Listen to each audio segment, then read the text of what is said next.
श्री गणेश देवा श्री गणेश देवा श्री गणेश देव।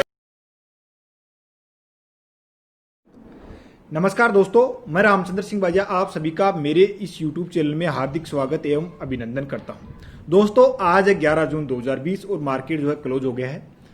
हम अपने इस वीडियो में निफ्टी 50, सेंसेक्स और बैंक निफ्टी जो इंडेक्सेज हैं उनके सपोर्ट लेवल के ऊपर चर्चा करेंगे और दोस्तों कुछ अपडेट्स AGR ड्यू की उसके ऊपर चर्चा करेंगे। उसके बाद में आपको मैं लगभग 25 जो क्वालिटी स्टॉक्स हैं उनके बारे में चर्चा करेंगे कि किन लेवल्स के ऊपर जो है उनके अंदर आपको दोस्तों एंट्री करनी है आने वाले समय में। देखिए दोस्तों, मार्केट के अंदर बिल्कुल गिरावट जो है शुरू हो चुकी है पिछले कुछ समय से, यानी पिछले सोमवार से, यानी लगभग 10 दिन से जो है मार्केट के अंदर तेजी थी और अभी आज से जो है मार्केट के अंदर गिरावट का दौर जो है वो शुरू हो गया है। कल जो है सुप्रीम कोर्ट के अंदर फिर से एक बहुत इंपॉर्टेंट जो हियरिंग है, जो सुनवाई है, वो ये है कि जो मोरिटोरियम जो पीरियड है उसके ऊपर जो बैंक के द्वारा जो ब्याज लिया जा रहा है उसके ऊपर सुनवाई है। दोस्तों, याचिका लगाई गई है कि जो मोरिटोरियम पीरियड का जो ब्याज है वो माफ होना चाहिए ग्राहकों का। अब उसके ऊपर सुनवाई होगी, क्या निकल के आता है वो तो कल ही पता चलेगा। दोस्तों, माननीय जो सुप्रीम कोर्ट है जो भी फैसला देगा वो बहुत सोच समझ के देंगे, बट उसके पॉजिटिव और नेगेटिव इंपैक्ट कल के वीडियो में मैंने आपको बता दिया था। तो अब वो कारण मान लीजिए या कुछ और कारण मान लीजिए, लेकिन बाजार के अंदर जो है गिरावट का दौर जो है शुरू हो गया है। आशा करता हूं दोस्तों कि कल वीडियो के अंदर मैंने आपको जो 21 क्वालिटी स्टॉक्स बताए थे सभी के अंदर पॉजिटिव रिटर्न था और बहुत अच्छा रिटर्न था और आप सभी ने अपना प्रॉफिट जो है आज बुक कर लिया होगा, क्योंकि दोस्तों आप समझदार हैं। मार्केट के अंदर जब गिरावट शुरू होती है तो भलाई उसी के अंदर है कि आप अपना प्रॉफिट जो है वो बुक करें। तो आपने जो है अपने सभी स्टॉक्स जिनके अंदर अच्छा प्रॉफिट था और जिनके अंदर हल्की गिरावट जो है शुरू हो गई थी, उन सभी के अंदर आपने प्रॉफिट जो है बुक कर लिया होगा। अब दोस्तों आगे अगर आपको निवेश करना है तो वो किस प्रकार से करना है उसके ऊपर मैं आपको बताऊंगा। 25 क्वालिटी स्टॉक्स हैं और उनमें कहां कहां एंट्री लेनी है, ज्यादा जल्दबाजी नहीं करनी है। दोस्तों सबसे पहले बात कर लेते हैं एक अपडेट की, AGR की जो अपडेट है। दोस्तों आज सुप्रीम कोर्ट के अंदर देखिए AGR यानी एडजस्टेड ग्रॉस जो रेवेन्यू है प्राइवेट जो टेलीकॉम ऑपरेटर है उनके ऊपर सुनवाई हुई। सुनवाई के अंदर जो चीजें निकल के आई मैं बताता हूं आपको कि देखिए तो PSU जो कंपनी टेलीकॉम ऑपरेटर कंपनियां हैं, यानी जो सरकारी टेलीकॉम कंपनियां BSNL MTNL, उनका 4 लाख करोड़ रुपए का जो बकाया है उसको खत्म कर दिया गया है। यानी DOT ने देखिए उनसे भी AGR मांगा था, सुप्रीम कोर्ट ने क्लियर कर दिया है कि उनसे देखिए कोर्ट ने ऐसा नहीं बोला है कि आप जो है सरकारी कंपनियों से भी AGR जो है वो वसूल करें, क्योंकि उन प्राइवेट कंपनियों को और सरकारी कंपनियों को जो लाइसेंस दिया जाता है उसके अंदर दिन रात का फर्क है, उनके लिए थोड़े रूल्स रेगुलेशन अलग है। तो ये जो उन्होंने सीधा सीधा कहा कि जो सुनवाई हो रही है वो सिर्फ और सिर्फ प्राइवेट जो टेलीकॉम ऑपरेटर्स हैं उनकी AGR ड्यू के ऊपर हो रही है, सरकारी कंपनियों का यहाँ कोई लेना देना नहीं है। तो कहने का मतलब सरकारी जो PSU जो कंपनियां हैं उनको एक अच्छा फायदा यहाँ पे हुआ है। अगली अपडेट निकल के आई है दोस्तों कि प्राइवेट कंपनियों से रोड मैप मांगा गया है कि वो अपना जो ये AGR ड्यू का पैसा किस तरीके से जमा कराएंगे और किस प्रकार से जमा कराएंगे। साथ में उन्हें भारत सरकार से कहा है कि वो भी स्थिति स्पष्ट करे कि वो AGR किस प्रकार से ले सकती है कंपनियों से। दोस्तों भारत सरकार की ओर से मादी जो वक्ता थे उन्होंने कहा है कि अगर AGR के लिए इन कंपनियों के ऊपर एक साथ AGR पेमेंट के लिए दबाव डाला गया तो कुछ कंपनियां बंद हो सकती हैं। और सीधा सीधा इशारा वोडाफोन आइडिया, सबसे ज्यादा स्थिति इनकी खराब है। भारतीय टेलीकॉम सेक्टर के अंदर दोस्तों केवल 3 जो प्राइवेट ऑपरेटर है, रिलायंस जियो, भारतीय एयरटेल और वोडाफोन आइडिया। ठीक है दोस्तों, सबसे ज्यादा हालत खराब वोडाफोन आइडिया की है। तो अब यहां पे दोस्तों वोडाफोन आइडिया के ऊपर टोटल 58,254 करोड़ रुपए का टोटल AGR ड्यू है, जिसमें से उन्होंने 6,854 करोड़ रुपए पेड कर दिए हैं। दोस्तों भारतीय एयरटेल के ऊपर 43,980 करोड़ रुपए का टोटल AGR बकाया था, जिसमें से भारतीय एयरटेल ने 18,004 करोड़ रुपए पेड कर दिए हैं। तो ज्यादा जो AGR जो बकाया है दोस्तों वो वोडाफोन आइडिया का है और समस्या उसी के लिए है। और कंपनी ने सीधा आज कहा है कि उसके पास अभी स्थिति ये ऐसी है लॉकडाउन के अंदर कि जो कर्मचारी है उनको सैलरी देने के लिए पैसे नहीं है, वो ये AGR अभी कहां से पे करेगी। साथ में उन्होंने ये भी बोला है वोडाफोन आइडिया ने कि वो अभी बैंक गारंटी भी नहीं दे सकती क्योंकि कंपनी इस स्थिति में नहीं है। अब दोस्तों कोर्ट ने बोला है कि आप 4-5 दिन में एक रोड मैप तैयार कीजिए। अगली सुनवाई जो है वो 18 जून की है। तो दोस्तों ये 18 जून तक इस एजीआर की जो सुनवाई है इससे क्या निकल के आता है, अगर इसके अंदर कोई रिलीफ मिल जाती है तो वोडाफोन आइडिया को सरवाइव करने का एक समय जो है वो मिल सकता है। लेकिन दोस्तों अगर कोई सख्ती आई तो उसका एक गलत इंपैक्ट भी हो सकता है, कंपनी जो है वो बंद भी हो सकती है, क्योंकि इसके जो प्रोमोटर्स हैं आदित्य बिरला साहब, उन्होंने जो ग्रुप है उसने क्लियर बोला है कि अगर भारत सरकार एजीआर पेमेंट को लेकर कोई राहत नहीं देती है तो मजबूरन उन्हें जो है अपना बिजनेस जो है उसको समेटना पड़ सकता है। तो दोस्तों अभी बिल्कुल स्थिति आपके सामने है, सारी जो अपडेट्स थी वो आपको बता दी है। अगला जो कुछ होगा वो 18 जून को होगा। आज वोडाफोन आइडिया के शेयर में लगभग 13.3% की जो गिरावट हुई और स्टॉक जो है 9 रुपये 40 पैसे के ऊपर जो है क्लोज हुआ।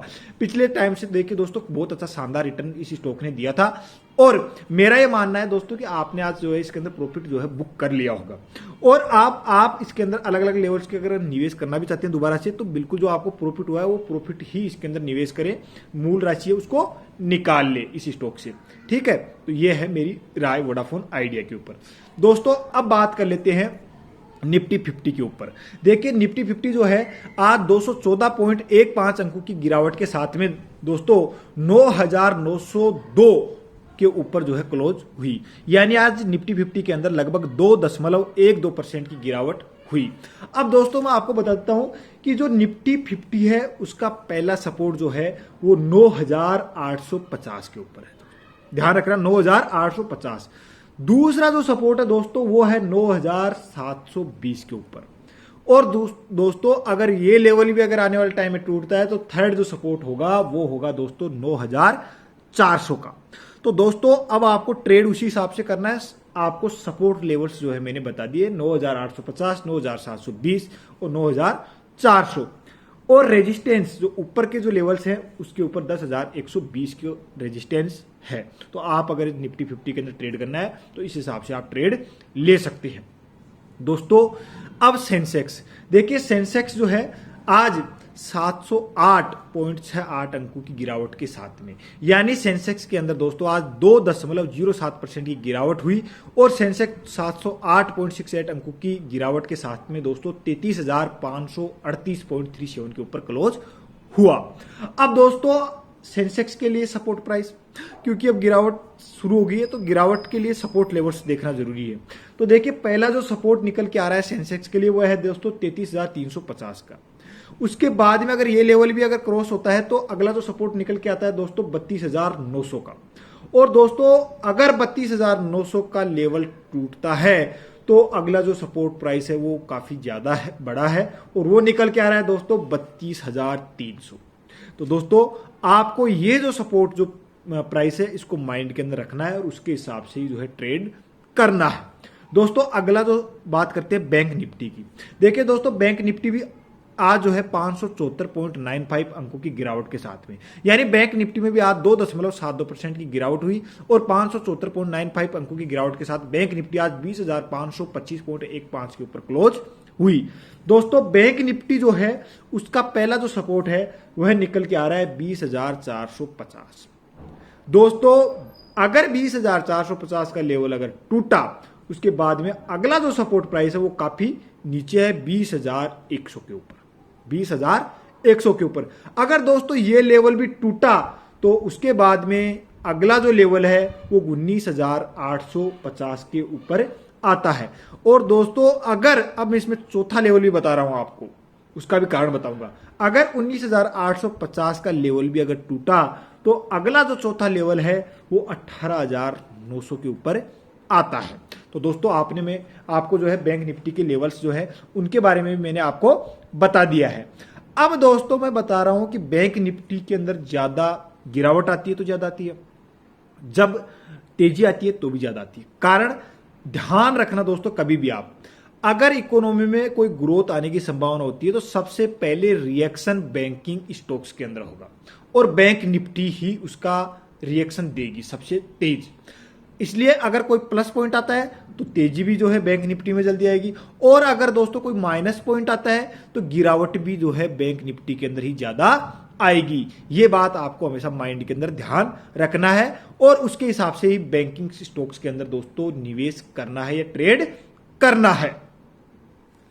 दोस्तों अब बात कर लेते हैं 21 क्वालिटी स्टॉक्स की जिनके अंदर आप निवेश कर सकते हैं आने वाले टाइम के अंदर। प्रॉफिट तो आपने बुक कर लिया होगा, अब फ्रेश खरीदारी करनी है आपको या जो आपको दोबारा से निवेशित रहना है, तो उन 21 क्वालिटी स्टॉक्स के अंदर किन लेवल्स के ऊपर आपको निवेश करना है मार्केट में गिरावट के दौरान, वो आपको बताऊं। दोस्तों पहले नंबर पे है हमारा India bulls housing finance limited. देखिए दोस्तों इस स्टॉक के अंदर आपको बिल्कुल 135 से 145 की लेवल का वेट करना चाहिए। दोस्तों 135 से 145 के अंदर पहली एंट्री आप ले सकते हैं। देखिए अब आपको गिरावट के दौरान एक साथ पैसा नहीं डालना है किसी भी स्टॉक के अंदर। अब आप मान लीजिए इंडिया बुल्स हाउसिंग, ये सभी के लिए लागू होगा, इसका एग्जांपल देता हूं। इंडिया बुल्स हाउसिंग फाइनेंस में अगर आप निवेश करना चाहते हैं तो आप 135 से 145 के जो प्राइस है उसके ऊपर आप एंट्री ले लीजिए, कुछ मात्रा में क्वांटिटी, कुछ स्टॉक्स, कुछ क्वांटिटी जो है ले लीजिए। उसके बाद में अगर इसमें गिरावट कंटिन्यू रहती है तो दोस्तों 125 के ऊपर आप फिर उसके अंदर एवरेज कर सकते हैं। और अगर फिर भी गिरावट होती है तो दोस्तों 115 के अंदर आप इसके अंदर फिर आप और ज्यादा इन्वेस्ट कर सकते हैं। तो इस प्रकार 3 लेवल्स के अंदर आपको इंडिया बुल हाउसिंग फाइनेंस के अंदर आपको निवेश करना है, 135 से 145 के ऊपर, उसके बाद में 125 के ऊपर और लास्ट के अंदर दोस्तों 115 के ऊपर। अगर ये लेवल भी टूटेंगे तो फिर बाद के अंदर सोचेंगे। तो ये हो गया India bulls housing finance limited. अगला जो स्टॉक निकल के आता है दोस्तों कर्नाटका बैंक। देखिए दोस्तों एक छोटा बैंक है, 37 रुपए से 39 रुपए के अंदर आप इसके अंदर एंट्री ले सकते हैं। और अगर आप फिर इसके अंदर गिरावट आती है तो दोस्तों 35 रुपए के लगभग आप इसको एवरेज कर सकते हैं। अगला स्टॉक दोस्तों निकल के आता है पंजाब नेशनल बैंक, सरकारी बैंक है। दोस्तों आप इसके अंदर 31 से 32 रुपए के अंदर जो है फिर से एंट्री ले सकते हैं। और अगर स्टॉक के अंदर गिरावट आती है तो 28 रुपए या 29 रुपए के लगभग या 27 के ऊपर भी जाता है, तो इन लेवल्स के ऊपर 27 से 29 के लेवल्स के ऊपर आप इसको एवरेज कर सकते हैं और लॉन्ग टर्म के सोच सकते हैं अच्छे रिटर्न के लिए। उसके बाद में अगला स्टॉक निकल के आता है नंबर 4 पे दोस्तों स्टेट बैंक ऑफ इंडिया। दोस्तों अभी बैंक का नाम आ गया, मैं आपको एक चीज बताना भूल गया था। देखिए आपको मैंने बोला था कि अगर एजीआरडीयू को लेकर अगर वोडाफोन आइडिया के ऊपर कोई गलत इंपैक्ट आता है तो उसका बैंकिंग स्टॉक सबसे ज्यादा जो प्रभाव पड़ेगा दोस्तों स्टेट बैंक ऑफ इंडिया के ऊपर पड़ेगा। अब आप कहोगे कैसे? दोस्तों जो लोन टेलीकॉम सेक्टर को जो लोन दे रखे हैं बैंक, उनके अंदर सबसे ज्यादा लोन है स्टेट बैंक ऑफ इंडिया का है, उसके बाद एचडीएफसी है, फिर अदर बैंक है। ठीक है, तो जो सबसे ज्यादा अगर मान लीजिए वोडाफोन आइडिया अगर बंद होगी, वो एनसीएलटी दिवालियापन की प्रक्रिया में चलेगी, तो सबसे ज्यादा जो लॉस होगा वो स्टेट बैंक ऑफ इंडिया को होगा, क्योंकि उसका पैसा फिर फंस जाएगा और एक ज्यादा अमाउंट जो है वो एनपीए होने की संभावना बन सकती है। तो दोस्तों यहां ये ध्यान रखना है कि एक जो न्यूज निकल के आ रही है उसका इंपैक्ट किन किन सेक्टर के ऊपर, अदर सेक्टर के ऊपर जा सकता है और उनमें से भी फिर किन स्टॉक्स के ऊपर जो है उसका इंपैक्ट पड़ेगा। तो यह आपको भी ध्यान रखना जरूरी है। तो अब बात करते हैं स्टेट बैंक ऑफ इंडिया की। देखिए दोस्तों 170 से 175 के अंदर आप फिर से एंट्री ले सकते हैं। और अगर स्टॉक्स के अंदर गिरावट आती है तो एक लेवल 160 का 165 का है, वहां आप फिर से उसको एवरेज कर सकते हैं। और अगर फिर से भी गिरावट आती है तो दोस्तों 150 के लेवल के ऊपर जाता है, तो वहां पे आप फिर से और निवेशित पैसा कर सकते हैं और ज्यादा निवेश कर सकते हैं 150 के लेवल के ऊपर। अगला स्टॉक है 5 नंबर पे दोस्तों साउथ इंडियन बैंक। देखिए साउथ इंडियन बैंक के अंदर आप दोस्तों 5 रुपए 80 पैसे से 6 रुपए 50 पैसे, यानी आपको अगर निवेश ही करना है तो 6 रुपए के जो प्राइस है उसका वेट करना चाहिए। ठीक है, लगभग 5 रुपए 80 पैसे के का आप वेट करिए, 6 रुपए का वेट करिए, वहां पे आप निवेश करिए थोड़ा।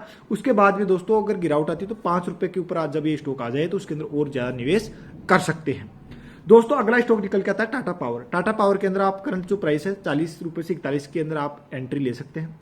और अगर इस स्टॉक के अंदर भी ज्यादा गिरावट आ जाती है दोस्तों तो बिल्कुल 35 से 36 रुपए के अंदर आप एवरेज कर सकते हैं। और अगर फिर भी ज्यादा गिरावट आ जाए तो बिना सोचे समझे अगर दोस्तों 30 रुपए के लेवल से अगर मिल जाते हैं तो बहुत शानदार बात है। 30 रुपए के अंदर तो आपको ज्यादा से ज्यादा इन्वेस्ट टाटा पावर के अंदर कर सकते हैं। अगला स्टॉक निकल के आता है दोस्तों विप्रो। देखिए दोस्तों विप्रो, देखिए 200 रुपए से 210 के अंदर आप इस स्टॉक के अंदर बाय कर सकते हैं। ठीक है, 200 से 210 के अंदर जो है बाय कर सकते हैं। और अगर 180 पे आए तो इसको एवरेज भी कर सकते हैं। अगला स्टॉक निकल के आता है दोस्तों हमारा टीवीएस मोटर्स। देखिए ऑटो सेक्टर का अच्छा स्टॉक है। देखिए दोस्तों अगर आप निवेश करना चाहते हैं तो 325 से लेकर 330 का वेट करिए, यहां पे निवेश करिए। और अगर इस स्टॉक के अंदर गिरावट आती है तो 300 रुपए के लगभग या 310 के लगभग 310 से 300 से 310 के बीच में आप इसको एवरेज कर सकते हैं। दोस्तों अगला स्टॉक निकल के आ रहा है IIFL 9 नंबर का। देखिए दोस्तों, अगर IIFL के अंदर निवेश करना चाहते हैं तो 65 रुपए के लगभग आप एंट्री ले सकते हैं, और जब स्टॉक 60 रुपए 61 रुपए के ऊपर जाता है तो आप इसके अंदर दोस्तों एवरेज इसको कर सकते हैं, निवेशित रह सकते हैं। अगला स्टॉक निकल के आता है दोस्तों कोटक महिंद्रा बैंक।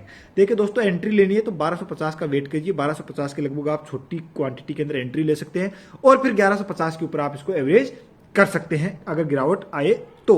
उसके बाद में अगला स्टॉक निकल के आता है ऑटो सेक्टर का ही मदरसन सुमी। दोस्तों मैं कहूंगा आपको मदरसन सुमी के अंदर आपको 80 के लेवल के तक आपको वेट करना चाहिए, जल्दबाजी के अंदर अभी निवेश नहीं करना चाहिए। जब 80 का लेवल आए तब आप इसके अंदर निवेश करें मदरसन सुमी में। दोस्तों अगला स्टॉक निकल के आ रहा है टाटा मोटर्स। देखिए दोस्तों, टाटा मोटर्स में भी आप बिल्कुल 90 रुपए के जो लेवल है 85 रुपए से 90 रुपए के लेवल तक आप वेट करें, और फिर अगर इसके अंदर वहां से भी गिरावट आती है तो 80 रुपए के ऊपर आप जो है इसके अंदर निवेश कर सकते हैं। अगला स्टॉक निकल के आता है दोस्तों रिलायंस इंडस्ट्रीज। देखिए मैं आपको नहीं बोलूंगा कि रिलायंस इंडस्ट्रीज के अंदर अभी आप ज्यादा इन्वेस्ट करें, मैं इसको एक तरह से अभी करंट जो टाइम है इसके अंदर थोड़ा अवॉइड करने को बोलूंगा। अगर आप निवेश करना चाहते हैं तो रिलायंस इंडस्ट्रीज के अंदर दोस्तों अगर 1450 का लेवल आता है तो आप वहां पे 1450 के अंदर जो है स्मॉल क्वांटिटीज के अंदर जो है दोस्तों निवेश कर सकते हैं। और अगर फिर गिरावट का माहौल बन जाता है मार्केट में तो दोस्तों 1320 के ऊपर इसको एवरेज कर सकते हैं। और अगर बाई चांस दोस्तों, अगर बाई चांस रिलायंस इंडस्ट्रीज के अंदर 1150 के लेवल्स आपको देखने को मिल जाते हैं आने वाले टाइम के अंदर कभी भी, तो वहां पे आप खरीदारी जो है कर सकते हैं। अगला स्टॉक है दोस्तों बजाज फाइनेंस। देखिए दोस्तों, बजाज फाइनेंस जो है आप इस स्टॉक के अंदर 2150 के अंदर एंट्री ले सकते हैं छोटी क्वांटिटी के अंदर। उसके बाद में दोस्तों 2000 के जो लेवल्स आते हैं वहां पे आप फिर और ज्यादा एंट्री ले सकते हैं या एवरेज कर सकते हैं।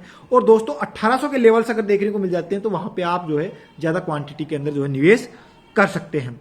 अगला स्टॉक निकल के आता है दोस्तों जी एंटरटेनमेंट एंटरप्राइज लिमिटेड। देखिए दोस्तों, इस स्टॉक के अंदर आप जो है 165 से 175 के लेवल के ऊपर निवेश कर सकते हैं, एंट्री ले सकते हैं। और अगर स्टॉक 150 के ऊपर आ जाए तो वहां आप जो है काफी ज्यादा इन्वेस्ट कर सकते हैं, क्वालिटी स्टॉक है। अगला स्टॉक दोस्तों निकल के आता है हमारा आरबीएल बैंक। देखिए आरबीएल बैंक के अंदर आपने 170-75 के ऊपर प्रॉफिट बुक कर लिया होगा दोस्तों। 115 के ऊपर मैंने इसको सजेस्ट किया था, 110-15 के ऊपर अभी काफी 60-70% आपने प्रॉफिट कमा लिया। लेकिन फिर भी अगर आप इसके अंदर फिर से इन्वेस्ट करना चाहते हैं तो दोस्तों आपको आरबीएल बैंक के अंदर 130 के लेवल्स का वेट करना चाहिए। आप थोड़ा वेट करिए, 130-40 के लेवल आते हैं वहां आप एंट्री लीजिए। और अगर किस्मत से फिर से 115 के लेवल देखने को मिल जाते हैं तो वहां आप जो है जबरदस्त खरीदारी कर सकते हैं।